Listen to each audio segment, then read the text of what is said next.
Humanity had always been underestimated by the galaxy, seen as a minor curiosity at best, a volatile nuisance at worst. The Galactic Council observed us with a mixture of fascination and apprehension, as if watching a colony of insects struggling to survive beneath a magnifying glass. To them, Earth was a backwater planet, spinning quietly in the unremarkable Sol system, its population divided by petty conflicts, religious disputes, and the constant hum of economic struggle. They believed they understood us, believed that centuries of internal chaos made us predictable, easy to manipulate, and ultimately subservient. They were wrong. They had always been wrong. From the Council's perspective, humans were a species in their infancy, rapidly advancing in technology but lacking the cohesion or discipline of other galactic civilizations. The Arconian delegates, the Valyrian scholars, the Raxian strategists all had concluded independently that humanity's growth could be managed, controlled, and, if necessary, suppressed. They had treaties, observation posts, and fleets specifically assigned to monitor Earth's progress. Every prototype, every satellite launch, every minor scientific breakthrough was catalogued and evaluated. Humanity, they thought, had no choice but to comply with galactic norms. Then came the day when their assumption collided with reality. Across every communication channel, from interstellar diplomatic satellites to deep space relay stations, a projection unfolded with sudden authority. It was larger than life, a tall Arconian, silver-skinned and impossibly slender, standing beneath the crest of the Galactic Council. The emblem of the Council, a golden ring encircling a pulsar, hovered behind him, reflecting the light in sharp, intimidating angles. His voice resonated across the void, a deep, musical vibration that carried through every transmitter and neural link channel alike. "Earth," he intoned, every word deliberate, measured, heavy with the authority of centuries of control. "Your rapid technological growth threatens the equilibrium of the galaxy. By order of the Council, you will cease all development of military technology. Surrender your orbital and planetary defense fleets and kneel to the authority of the Concord. Compliance is mandatory. Failure will be considered rebellion, and rebellion will be met with decisive force." The message, carefully designed to intimidate and provoke compliance, expected fear. It expected confusion, panic, perhaps even immediate submission. It expected a reply, a flurry of diplomatic messages explaining humanity's intentions and promises of cooperation. But what followed was nothing the Council had anticipated. What followed was silence. Not a hesitant silence, not a calculated delay, complete, deliberate, unflinching silence. The kind of silence that hung in the void like a living thing. Every transmission sent to Earth bounced back unanswered. Every attempted contact was met with absence. Outposts, stations, and embassies across the solar system observed the anomaly in disbelief. Astronomers, engineers, and military analysts reported the same phenomenon. Humanity was not responding, not negotiating, not panicking. Humanity was, in every observable way, ignoring the Council entirely. In the observation decks of the Council's capital, confusion reigned. The Arconian Chancellor turned to his advisors, his elongated fingers tapping against the console, eyes narrowing in disbelief. "Why have they not responded?" he demanded. The Valyrian scholars whispered urgently among themselves, speculating about internal turmoil, perhaps catastrophic failures in their command systems. "They must be preparing a countermeasure," one theorist suggested. "Or perhaps they are too afraid to speak," another ventured, though their voice carried the tremor of doubt. But the truth was far different. Humanity was not afraid. Humanity was offended. Offended at the audacity of a distant, alien authority attempting to dictate our destiny, to undermine our achievements, to treat our species as if it were no more than a petulant child. Across the continents, in the halls of governments and the quiet rooms of scientists, a collective understanding emerged. The Council had underestimated us. They had misread our history, misjudged our resolve, and most of all, they had misjudged our capacity for patience. On Earth, the silence was deliberate, almost ceremonial. In every capital, in every military command center, in every laboratory where the faint hum of experimentation never ceased, humans continued their work as if the message had not arrived. Only, in their silence, a subtle shift began to take place. The same engineers who built satellites and space stations began reviewing old schematics, searching for ways to turn science into power. The same military strategists who had long worried about budget constraints and political interference now imagined new ways to defend their planet, new ways to ensure that no one, alien or otherwise, could dictate terms to humanity ever again. The Council's monitors could detect it, a surge in activity across Earth's electromagnetic spectrum, a shift in industrial output, a concentration of human ingenuity toward areas that suggested preparation and planning. They did not understand the signals, did not recognize the implications, and that was humanity's first advantage. Because in that silence, that deliberate, unyielding quiet, humans were not hiding, they were awakening.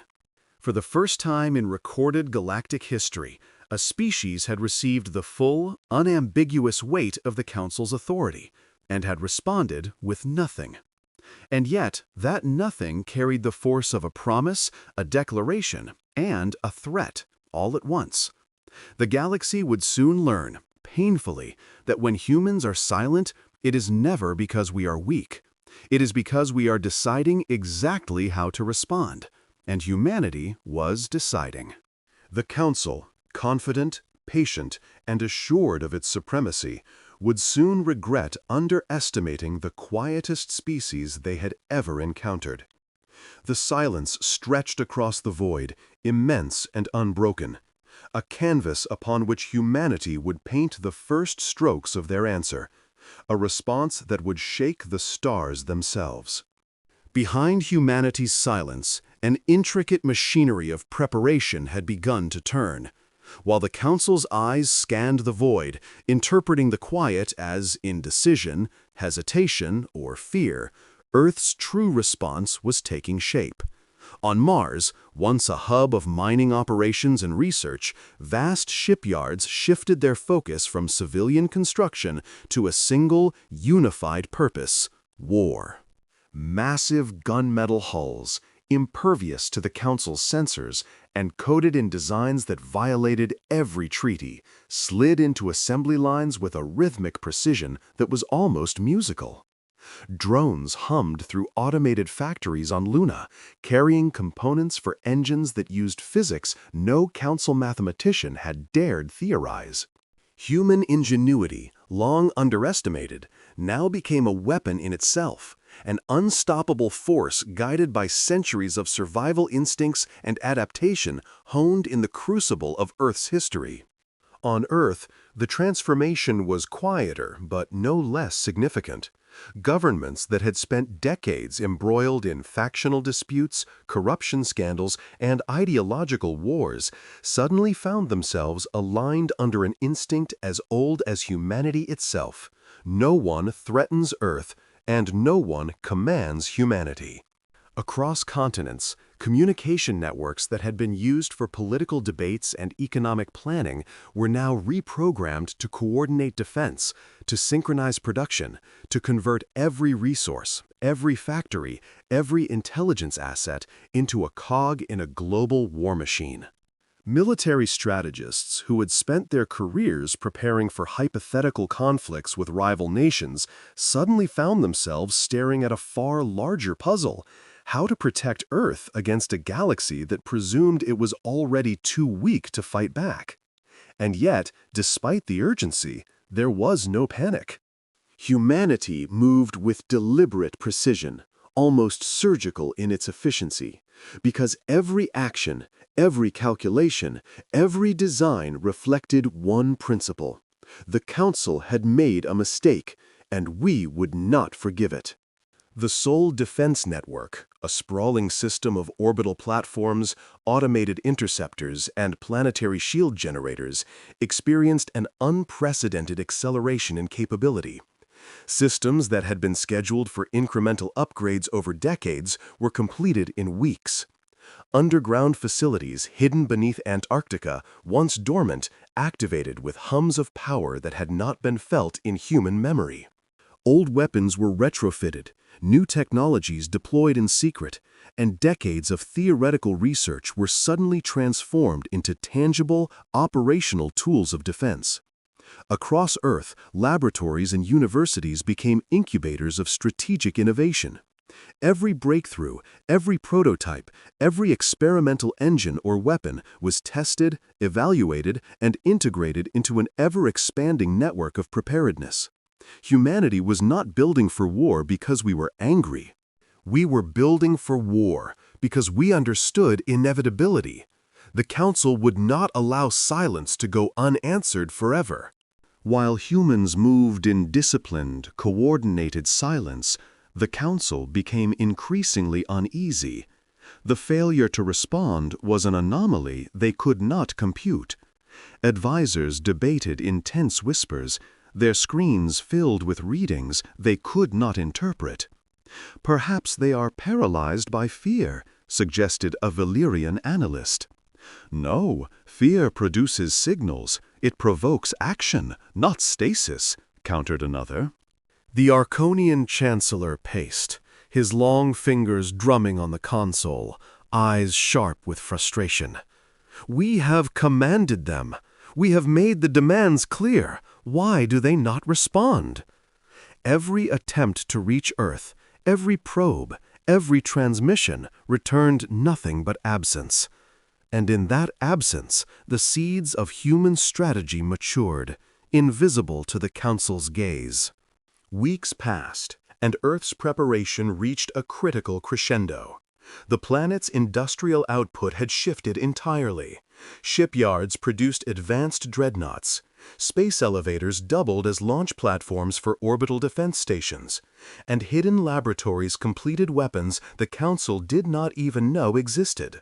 The population, once divided by ideology, geography, and language, now shared a singular understanding: humanity would never kneel. Every citizen became part of the greater mechanism of readiness, from engineers and pilots to scientists and strategists, each contributing to a global network of knowledge, technology, and power. Human ingenuity, patience, and adaptability, the very traits the Council had once dismissed, were now manifesting as something terrifying, precise, and unstoppable. Finally, the Council grew impatient. With their authority challenged by silence, they determined to enforce their command. A flotilla of 80 of the Council's most advanced warships folded into the edge of the solar system, gleaming with arrogant confidence, equipped with weapons capable of obliterating Earth's defenses, or so they believed. Their calculations assumed primitive planetary defenses, outdated fleets, and civilian forces incapable of coordinated resistance. They expected compliance. They expected fear. They expected humans to answer at last, but not to resist. The galaxy, confident in its supremacy and unchallenged authority, had failed to anticipate one truth: humanity did not need to respond immediately. Humanity's silence was not indecision. It was not weakness. It was not fear. It was strategy. Every day spent waiting, observing, preparing, only increased the gap between what the Council expected and what humans were ready to unleash. They assumed we would act rashly, predictably. They assumed we were children of a backwater world. And in that assumption lay their undoing, because the moment they moved, humanity's deliberate, methodical, and patient preparations would transform the very concept of war. And so, as the Council's fleet approached, unaware and arrogant, Earth remained silent. But within that silence, within the unseen hum of factories, laboratories, and command centers, the planet's heartbeat accelerated. Every machine, every mind, every network was poised for action. Humanity was ready. Not for negotiation, not for submission, not for compromise. Humanity was ready for the first war the galaxy would never forget. The Council's flotilla entered the outer edges of the solar system, confident, gleaming, and utterly unaware of the force waiting in the shadows. 80 warships, sleek and deadly, bristling with plasma cannons, particle disruptors, and layered shields, moved in precise formation. Each ship's crew expected routine compliance, a weak species finally bending to authority, an acknowledgement of the galaxy's superior civilizations. They were wrong. Humanity did not bend. Humanity had been preparing, silently and deliberately, while the Council assumed we were cowering behind our planet. And now, we were ready. From the darkness beyond Neptune, something emerged. A human dreadnought unlike any ship the galaxy had ever seen. 3 kilometers long, matte black, with no visible heat signature or engine glow, drifting as silently as a predator stalking its prey. Its hull bore only 2 words, etched in bold, unyielding letters. Earth Unit, Silence. Sensors aboard the Council ships flickered as the vessel appeared, unable to reconcile its presence with any known threat model. The Arconian flagship immediately hailed the ship. "Identify yourself. You are in violation of the Council's edict. State your compliance immediately." No answer came. The dreadnought simply moved, smooth and deliberate, cutting across the void without hesitation. And then, without warning, it struck.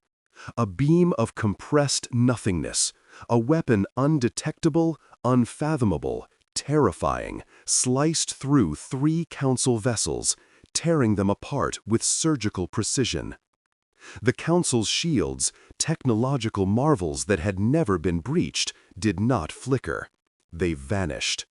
Entire hulls were hollowed, ripped asunder in silence. Panic erupted aboard the Council fleet. Orders screamed over comms, fingers flew across consoles, and voices trembled. "Retreat! Pull back!" one commander shouted. "They possess dark mass weaponry, unknown physics. How is this possible?" another cried. But there was no escape. The dreadnought moved with unnatural precision, striking 5 more ships, leaving debris drifting in a silent void. Fear rippled through the ranks, spreading faster than any transmission could carry. And then the human voice finally spoke, calm, unwavering, filled with authority and the weight of centuries of survival. Across every communication channel, aboard every ship that could still receive the signal, Admiral Rhea Solari's voice resonated. "This is Admiral Rhea Solari of the Terran Union. You ordered us to kneel. Humanity kneels to none." Her voice was not angry, it was not loud, it was simply human, precise, and terrifyingly resolute. The dreadnought drifted closer, accompanied by 20 more vessels rising from the darkness like shadows taking shape. Each one sleek, silent, black as void, a manifestation of human ingenuity and adaptability. "You demanded our silence," Solari continued, "and you misinterpreted it as fear. That was your final mistake." The Council fleet faltered, unprepared for the scale, the precision, the sheer audacity of humanity's response. Their calculations, Assumptions and centuries of superiority were meaningless against a species that had learned patience, strategy, and the art of silent preparation. The dreadnoughts moved with coordinated grace, disabling propulsion systems and communications without killing a single life initially. It was a warning, a demonstration of capability, one that shattered arrogance and pride in the Council ranks. Systems that had been considered impregnable fell instantly. Entire warships were neutralized, their crews immobilized and horrified, unable to comprehend the impossibility of what they were facing. Humanity had weaponized patience, strategy, and silent fury into a force beyond the imagination of even the most advanced civilizations. Across the galaxy, species watching the conflict unfold realized something extraordinary. Humanity did not rush, did not panic, did not overextend. We moved with deliberation, with an almost ancient understanding of risk, leverage, and timing. The Council had believed they were the teachers, the enforcers, the masters. In a matter of hours, the truth became evident. They were the students now, learning the cost of underestimating the very species they had written off as insignificant. Admiral Solari's voice echoed one final time before the dreadnoughts struck the remaining Council vessels. "We do not negotiate with threats. We do not bend to arrogance. You ordered us to kneel. Humanity answers only in action. You will remember this day for all your years." And with that, the fleet of human dreadnoughts advanced, unstoppable, precise, and silent as death itself, leaving the Council to grapple with a truth they had never imagined. The species they had dismissed, the species they had believed was small, weak, and predictable, had awakened. In the silence of the void, the first great battle of humanity's galactic rise had begun, not with shouting, not with panic, not with begging, but with deliberate, calculated action. The galaxy's perception of humans would never be the same. The Council would never again assume that Earth could be controlled, and the stars themselves seemed to shudder at the emergence of a force that would not kneel, would not apologize, and would never be underestimated again. The Council fleet faltered under the relentless precision of humanity's silent advance. What they had believed to be a routine display of authority, their 80 gleaming warships, their decades of technological superiority, collapsed before them with terrifying inevitability.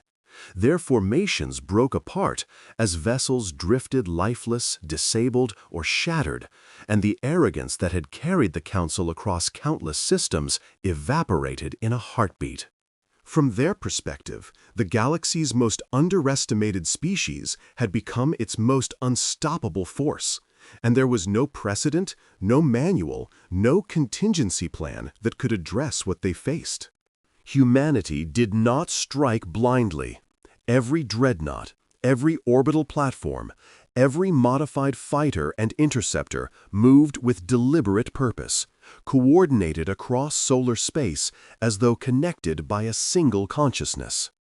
The Council's weapons, advanced and terrifying in their own right, were neutralized without violence in some cases, their shields frozen, engines halted, communication systems jammed in precise sequences that demonstrated not only technological superiority, but a strategic understanding of the enemy's psyche. Humans had weaponized patience, strategy, and the quiet power of preparation into an unbreakable, almost preternatural advantage. Admiral Rhea Solari's calm, unwavering voice resonated across every channel the Council still managed to maintain. You demanded submission. You assumed fear. That was your final miscalculation. Humanity does not bow. Humanity does not kneel. Humanity responds only when ready. And today, we respond. Her words carried weight, not because they were loud or angry, but because they were backed by decades of preparation, centuries of cultural resilience, and a species-wide understanding of the consequences of underestimation. The message was clear. Humanity's patience was not weakness, and the Council's arrogance would not survive our response. The remaining Council ships attempted to regroup, but disorganization ran rampant. Systems that had been flawless for centuries failed under coordinated human strikes, and commanders realized too late that humanity's tactics were not chaotic. They were calculated, precise, and deadly in their efficiency. Communication networks collapsed under electronic attacks they could not even detect, and key vessels lost orientation and propulsion in seconds. Entire fleets, once symbols of authority and dominance, drifted impotent in space, their crews paralyzed by disbelief and fear. The realization dawned too late. They were facing a civilization that had anticipated every move, calculated every risk, and prepared responses for contingencies they could not have imagined. Within a matter of weeks, the Council surrendered. Not all at once, but in cascading waves of defeat that shook the very foundations of their authority. Systems under their control, planets and colonies that had once bowed unquestioningly, demanded autonomy or negotiated for peace on terms dictated by Earth. The edicts of the Council, once rigid and uncompromising, were torn down, revoked, and publicly dismantled as humanity's presence in the galaxy became undeniable and unavoidable. Entire political structures, proud and ancient, were humbled before a species they had long considered insignificant. News of the victories spread beyond the solar system. Species across the galaxy, who had for centuries felt the weight of the Council's dominance, watched in awe and relief as humanity, silent yet unstoppable, redrew the map of power. Trade alliances, former adversaries, and oppressed civilizations began to see humans not as mere survivors, but as leaders, as liberators, as a species whose patience and strategy carried the force of inevitability. In every system, from the outermost fringe worlds to the Council's capital, the message became clear. Humanity was not merely another member of the galactic community. Humanity was a power to be reckoned with, a species whose silence was as dangerous as its action, whose patience was as lethal as its fury.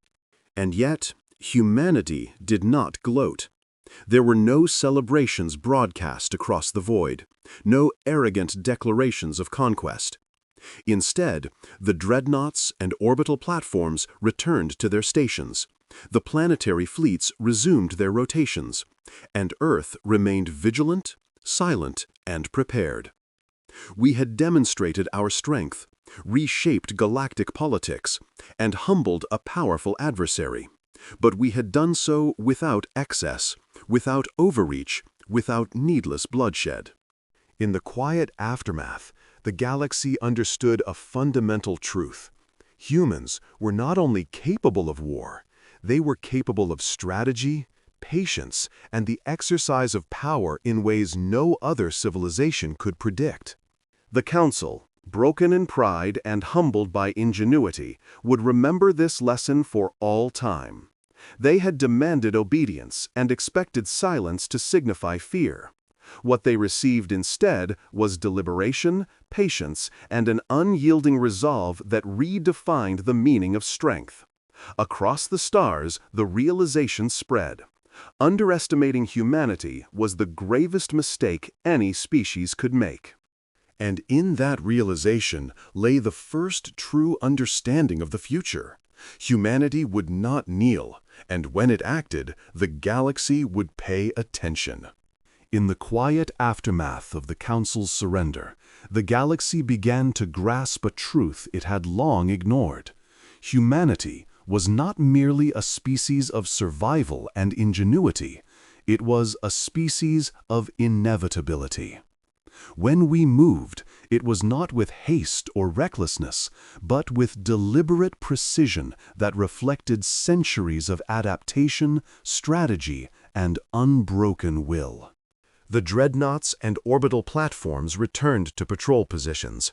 Systems hummed with activity, and planetary fleets remained alert, vigilant, prepared for any contingency. Humanity had shown its strength, but it had also demonstrated a new kind of power, one tempered by patience, defined by strategy, and exercised with calculated restraint. Every corner of the galaxy took notice. Systems that had once whispered of human unpredictability now debated our capacity, our resilience, and our ability to shape events on a scale no other species had achieved. Trade alliances, political factions, and even the Council's own colonies began to recalibrate their policies, wary of the species that had stared down a galactic authority and emerged unbroken. In council chambers across distant star systems, diplomats and leaders analyzed the campaign, unable to understand fully how a single planet, once deemed insignificant, could project influence with such precision, clarity, and decisiveness. Humanity's silence had been our weapon, and our patience had been the hammer. And yet, humanity's response had not been born from arrogance or cruelty. There was no desire to dominate, no lust for vengeance. Our purpose had been singular, to assert that we were not to be commanded, not to be belittled, and not to be underestimated. Every action we took was measured, every strike calculated to demonstrate capability without unnecessary destruction. Humanity had proven that the galaxy could be forced to reckon with us not through chaos or fear, but through the disciplined exercise of power and intellect. We had revealed that our greatest weapons were not just ships, weapons, or technology. They were patience, strategy, and unity, honed over centuries of survival and struggle. The Council, humbled and chastened, began dismantling its authority, undoing edicts and granting autonomy to civilizations it had long sought to control. Colonies, once under strict oversight, now negotiated for independence, and species that had endured oppression for generations began to see a new era of possibility. Humanity did not intervene in their negotiations, we merely observed, a reminder of what strength tempered with patience could achieve. Across every system, the same lesson resonated. When humans choose to act, they do so with purpose, precision, and inevitability. The galaxy learned quickly that underestimating Earth was not just a mistake, it was a fatal misjudgment. In the silence that followed, humans returned to their own planet, to Mars, to Luna, to the outer colonies. Fleets rotated, factories and research stations resumed peacetime operations, and scientists continued their work, never ceasing, always vigilant. Humanity had proven its ability to fight, to defend, and to assert itself on a galactic scale, but it had also proven something more profound. We would always be prepared, we would always be patient, and we would always answer only when we chose to do so. The galaxy now knew that our silence carried weight, and our patience carried power beyond comprehension.